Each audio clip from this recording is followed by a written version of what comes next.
All right, my friends, how are you today? Aaron here bringing you your daily horoscope for Tuesday, the 12th of May, 2020. What a beautiful day we've got going on here today. All right, we've got the moon in Capricorn, top of the morning, something we talked about yesterday in my very long-winded video. Okay, so the moon early in the morning is connecting with Pluto, connecting with Jupiter. Okay, conjunctions, an emotional need to transform, an emotional need to change. Okay, so we should be feeling that now whenever you're watching this video. I'm putting this out obviously on Monday night into Tuesday morning, and we should be feeling that kind of fresh and alive. It's like the rain is over. Spring is truly here kind of feeling when the moon's passing through Pluto and Jupiter at the same time. It's a really powerful, fresh of breath air. Okay, this is a need. It's like, oh, it's time to crack the windows, right? Let that fresh air in. Allow that breeze to flow through. There's been a shift, okay, from one to the other. So we're definitely going to be enjoying that feeling today. Now, as well, early in the morning before noon, okay, let me show you here. We have Mars and the south node here, okay, both at 29 degrees. So the south node, freshly in Sagittarius, first time in 18 years, okay. Mars here takes 2 years to go around. Now, if you recall, 2018, we had a Mars retrograde here in Aquarius, where it spent about 6 months in between Aquarius and just a little bit, about 28 degrees Capricorn. Okay, spent a long time there. So it's been since 2018 that Mars was here in Aquarius, okay? Moving forward, thinking about the future, thinking about community. How do we connect people together, okay?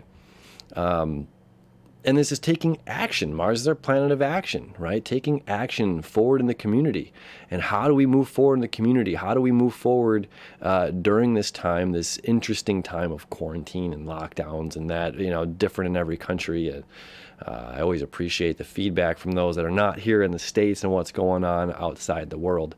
Either way, using technology to move ahead, to create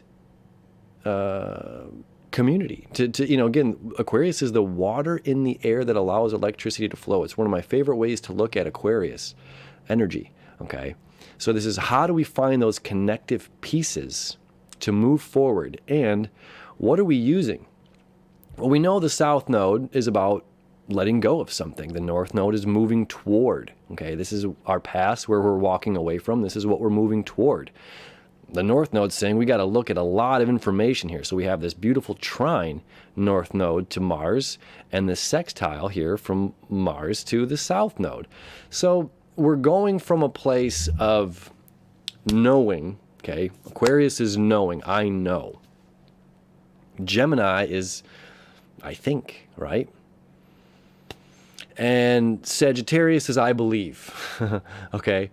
And it's like we're going from knowing ultimate truth to let's actually go back to the drawing board and figure something out, because something's not adding up here. The ultimate truth. When I was a young man, it was just like, marijuana, gateway drug, this is illegal and it's gonna, lead to heroin and things like this. Nowadays, we're finding out that the use of THC, cannabinoids, CBD, things like that are actually extremely helpful for many different people. It's not for everybody, but it's certainly helpful for autism and all kinds of different medical disorders that they're finding solutions through the THC or through the cannabinoids, So I'm not advocating marijuana or anything. I'm simply using this as an example right now, because at one point this was ultimate truth. This is a drug and drugs are bad, and now it's just like, well, let's rethink this. There seems to be some sort of stability. There seems to be some sort of, usable herbal medicine here. Okay, so we are moving forward We're letting go of what we thought was ultimate truth. We're going back to the drawing board. And Mars is saying, yes, let's take action. And this is going to be the one time in 2 years that it's going to make this connection. And especially in the sign of Aquarius, which is very powerful right now because we need to be forward thinking. We need to be thinking about the future. So in what things do we have that have been ultimate truths in our reality or our version of reality? Okay. That we might need to reconsider, right? Go back to, Gemini to, I think, use our thoughts, use our communication skills to communicate with other people, to figure something out, to open up to new possibilities that we once were closed off to because the ultimate truth of what the higher good or the collective higher good was standing in the way. Okay, so this is a really powerful time over the next year and a half while the South Node is going to be in Sagittarius, the North Node going to be in Gemini.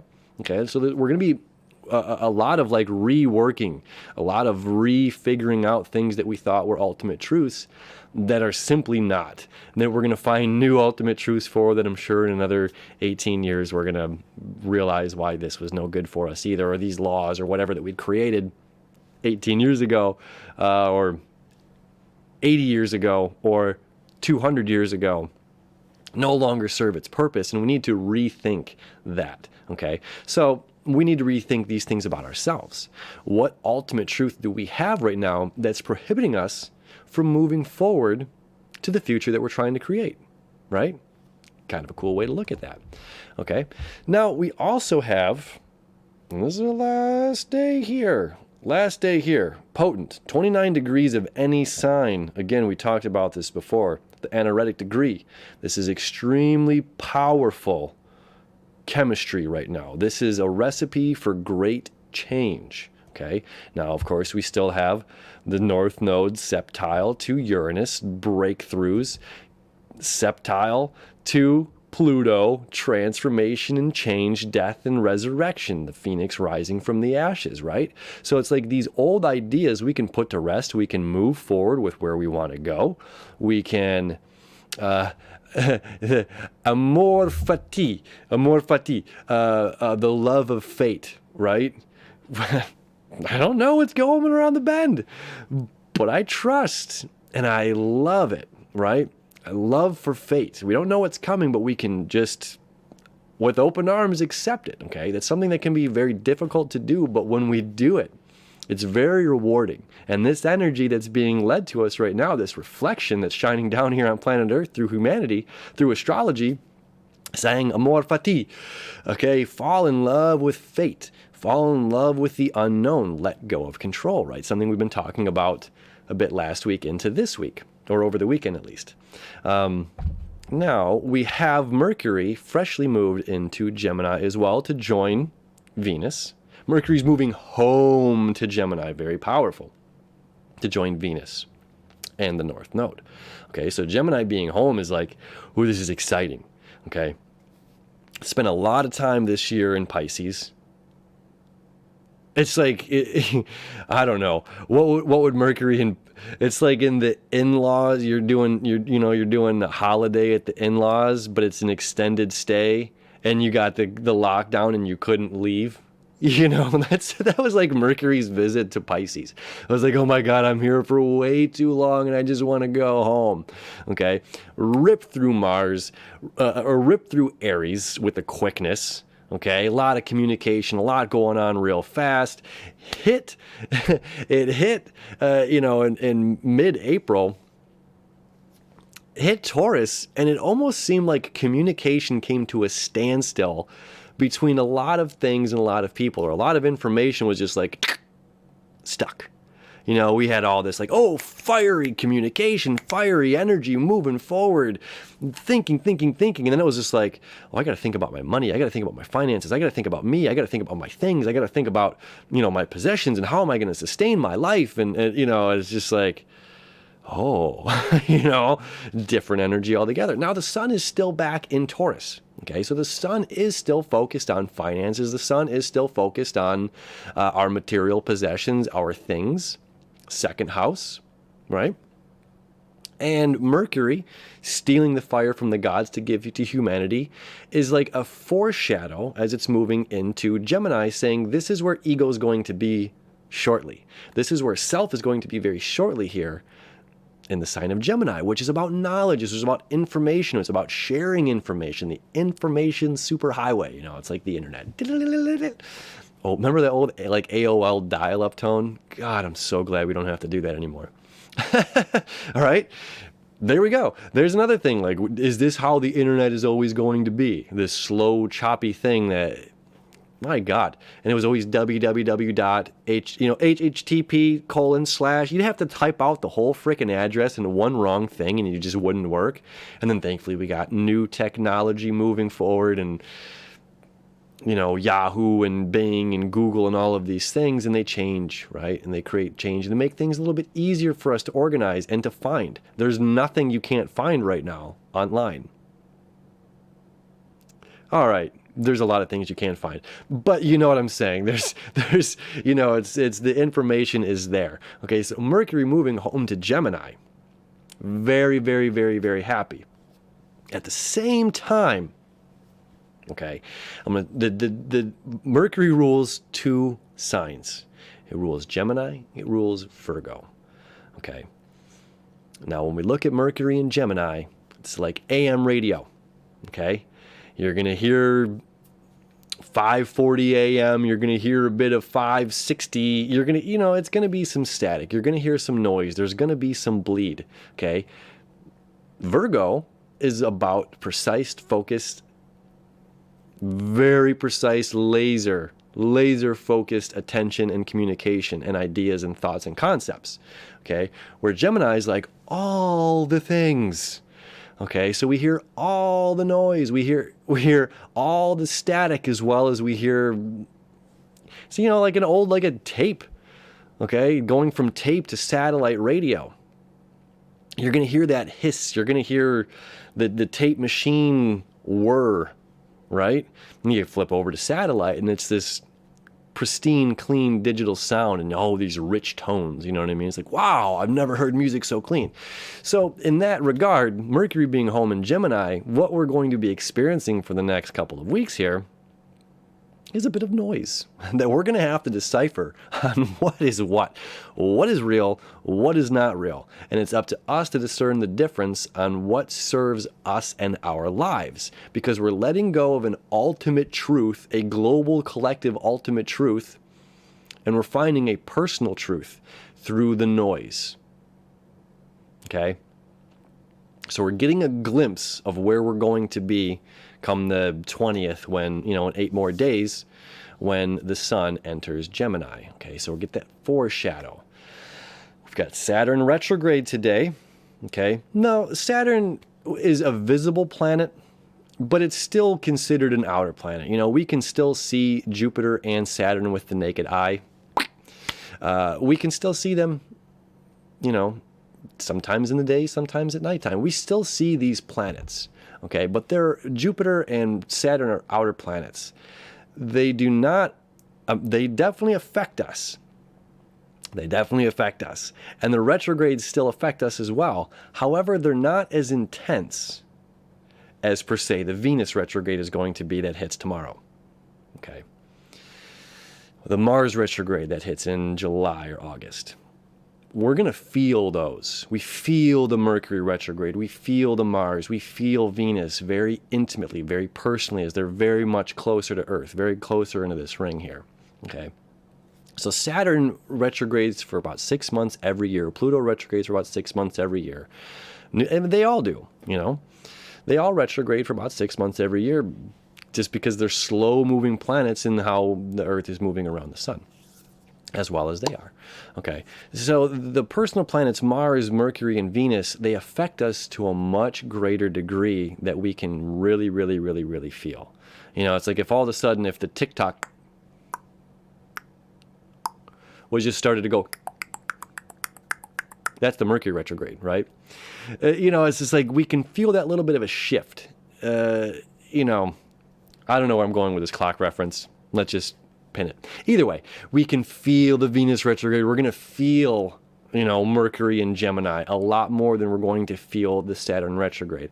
However, it doesn't mean it's not going to affect us personally and globally, okay? It's about 2 degrees right now, and it's going to retrograde back to about 23, 24 degrees, maybe 25. 25 degrees, because it doesn't reconnect here with Pluto. So I think it goes back to about 25 degrees, okay? And then it's going to be back in here on December 20th, December 21st. It's going to cross this threshold again into Aquarius, okay? So right now we're about, community. Geez, everything Saturn touches, again, is the pressure pincher, right? So as soon as it came in here, all this coronavirus stuff came up, and now we're pushing forward with new vaccinations and new laws for community standards, okay? Aquarius is the community. Saturn is the law.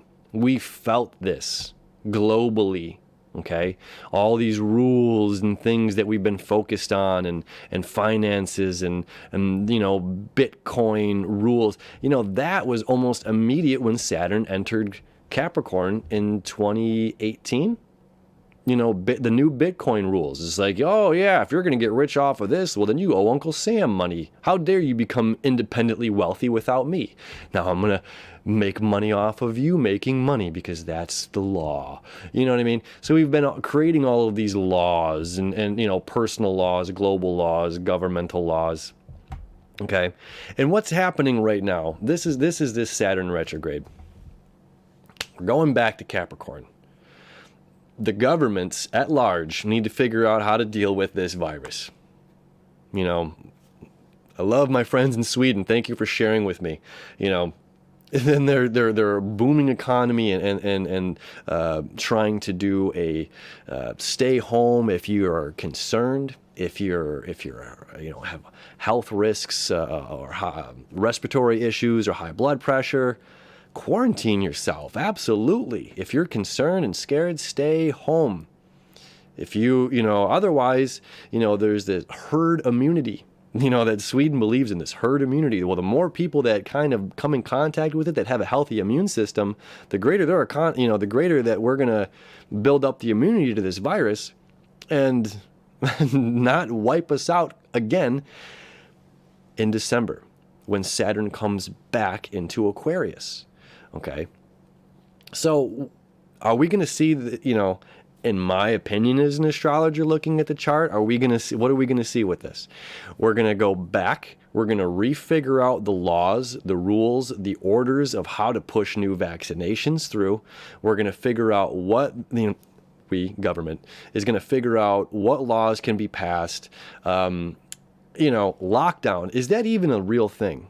It's a suggestion. As far as I'm concerned, everybody's a doctor right now. Everybody has, their own personal opinions about this virus. It's very real. I certainly know people who have had it. I know people who have recovered from it. I know people who have passed from it.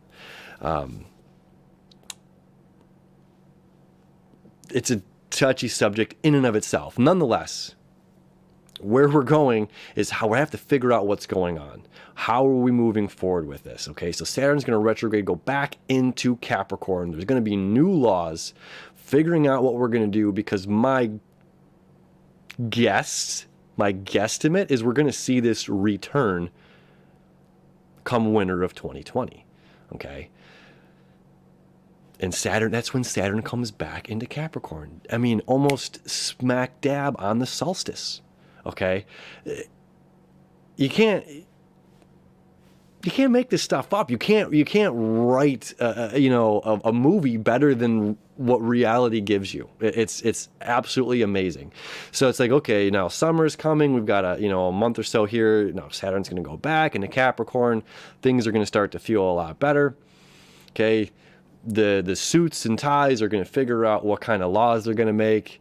And then Saturn's going to come back in January, or in December 20th, okay? And then we've got a Saturn-Jupiter conjunction at the same time on the 21st. Whew. All right, that's a whole other story altogether. But that's what's going on today. So how is this Saturn retrograde going to affect us on a personal level? hopefully we start to see things lighten up and lift as far as this lockdown is concerned, and what we're doing. And again, is it legal?